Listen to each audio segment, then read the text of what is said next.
Hello friends, आज का हमारा नेक्स्ट टॉपिक है फैमिली प्लानिंग।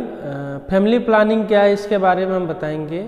अभी सबसे ज़्यादा इम्पोर्टेंट है फैमिली प्लानिंग के बारे में जानना। इसके बारे में हर पर्सन को जानना चाहिए कि फैमिली हमें कैसे प्लान करना है, क्योंकि फैमिली प्लानिंग के द्वारा ही हम जनसंख्या को नियंत्रित कर सकते हैं। फैमिली प्लानिंग को हम क्या हिंदी में बोलते हैं, परिवार नियोजन।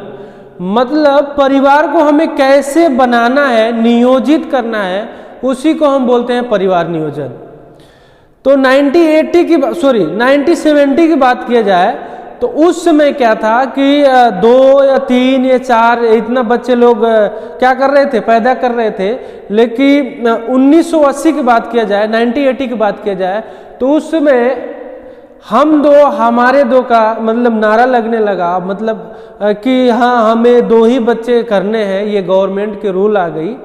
और अभी 2021 की बात किया जाए तो 2021 में भी ऐसा रूल था कि अगर 2 बच्चे से ज़्यादा किसी को होते हैं तो उस कंडीशन में क्या होगा, उनको गवर्नमेंट जॉब नहीं मिलेगा है।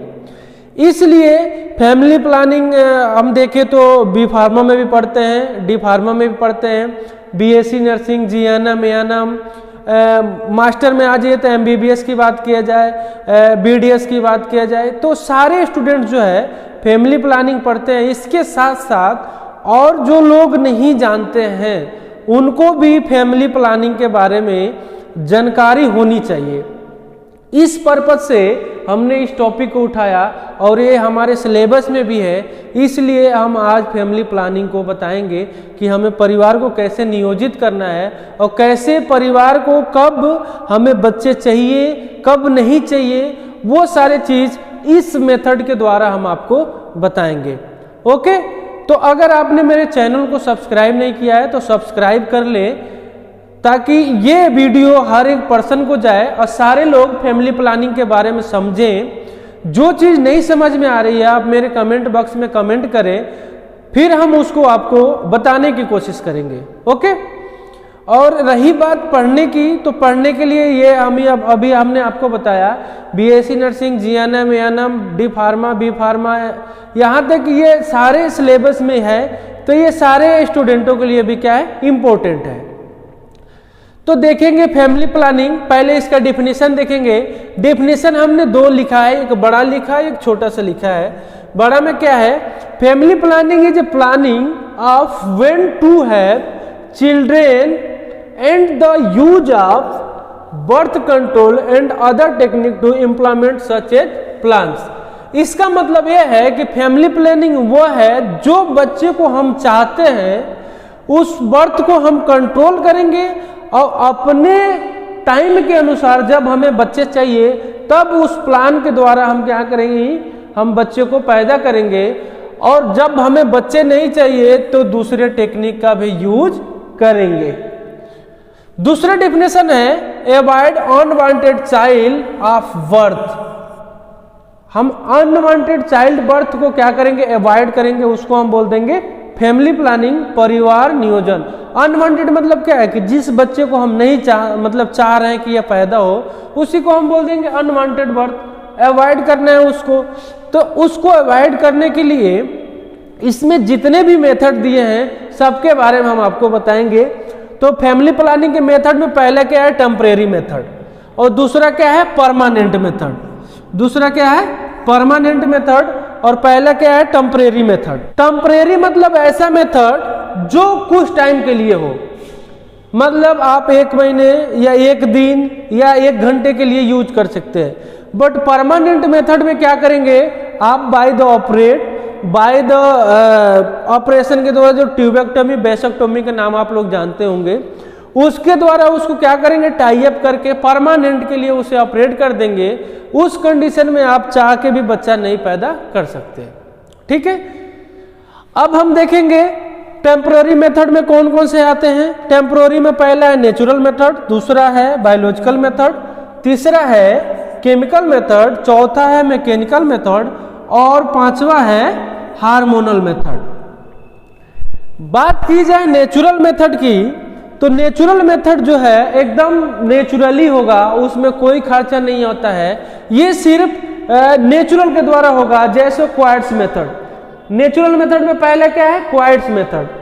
क्वाइट्स मेथड को हम विड्रॉल मेथड भी बोलते हैं। इसमें क्या होता है, अगर कोई पर्सन इंटरकोर्स कर रहा है कि अपने किसी भी फैमिली से, तो उस कंडीशन में क्या करेगा, जब स्पर्म इजैकुलेट होने वाला होगा, पेनिस को क्या करना है, विजाइना से बाहर निकाल देना है, उसको हम बोलते हैं क्वाइटस मेथड।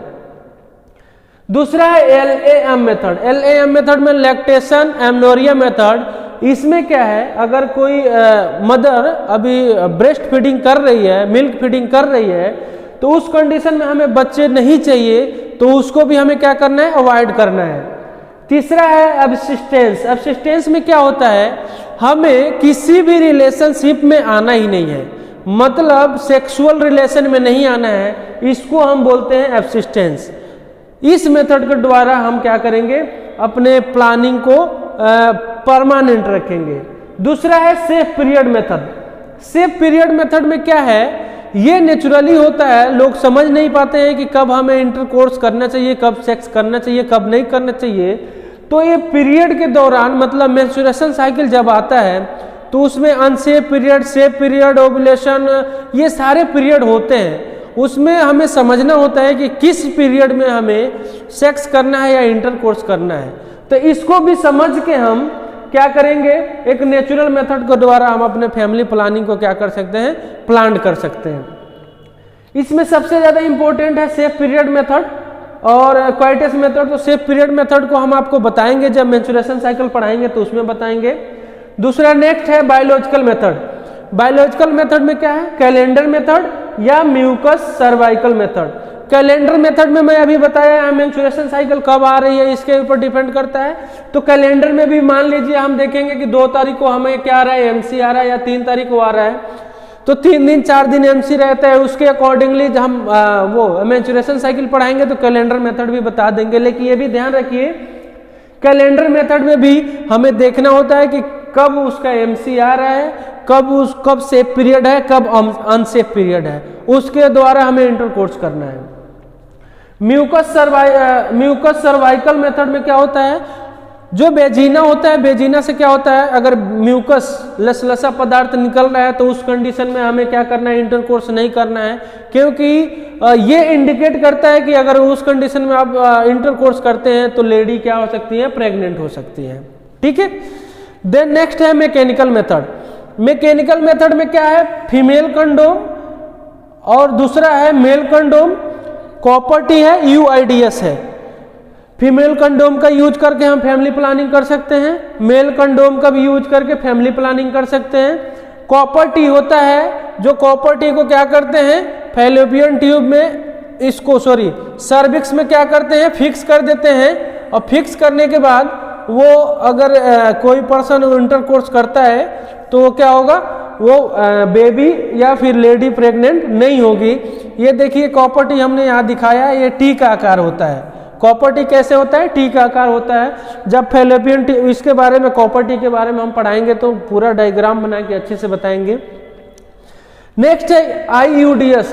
एक होता है यूरिनरी डिवाइस होता है, इसको हम क्या करेंगे, यूरिनरी में फिक्स कर देंगे। इसके द्वारा भी हम क्या करेंगे, फैमिली को प्लान कर सकते हैं। हमारा 5 नंबर लास्ट है हार्मोनल मेथड। हार्मोनल मेथड में क्या होता है, जो कंट्रासेप्टिक पिल्स होते हैं उसको हम देते हैं, जो एस्ट्रोजन, एंड्रोजन, प्रोजेस्टेरॉन की एक्टिविटी को क्या करता है, कम कर देता है। जैसे माला डी हो गया, मालायन हो गया, अनवांटेड 72 आता है, ये सारे टैबलेट क्या है, इसको हम हार्मोनल मेथड में यूज कर सकते हैं। देन परमानेंट मेथड में हमने बताया था कि ये परमानेंट के लिए होता है। इसमें पहला है मेल स्टरलाइजेशन, दूसरा है female sterilization method. Male sterilization में वैक्सोक्टोमी है और फीमेल स्टरलाइजेशन में ट्यूबेक्टोमी है।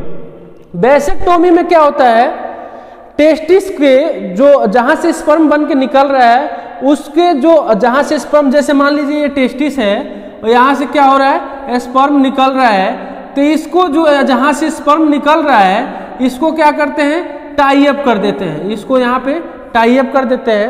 टाई अप करके देन अब इसमें से स्पर्म बाहर नहीं निकलेगा, जिसके द्वारा हम फैमिली को प्लानिंग कर सकते हैं। ट्यूबेक्टोमी में क्या है, उसको क्या करेंगे, टाई अप कर देंगे। और वैसेक्टोमी में क्या होगा, ये फैलोपियन ट्यूब जो है, फैलोपियन ट्यूब को हम क्या करते हैं, टाई अप कर देते हैं। फैलोपियन ट्यूब को टाई अप कर देंगे तो क्या होगा, ये स्पर्म फैलोपियन ट्यूब में जाएगा ही नहीं, सीलिया के द्वारा, यहाँ से सीलिया के द्वारा जाएगा ही नहीं, तो क्या होगा, वो मदर क्या होगी, प्रेग्नेंट नहीं होगी। अब इसमें बता दें वैसेक्टोमी, टेबेक्टोमी, तो ये परमानेंट मेथड भी होता है और टेम्परेरी मेथड भी होता है। परमानेंट मेथड में कई बार ऐसा होता है कि इसको टाई अप कर देते हैं, इसको हम क्या करते हैं, टाई अप कर देते हैं। अगर इन फ्यूचर बेबी की जरूरत है तो इसको क्या करते हैं, खोल देते हैं, जैसे ट्यूबेक्टोमी में भी वैसेक्टोमी में भी।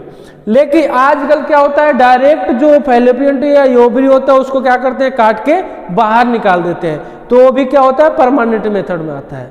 ओके, अब हम नेक्स्ट देखेंगे एक एक डिवाइसेस और एक एक मेथड को।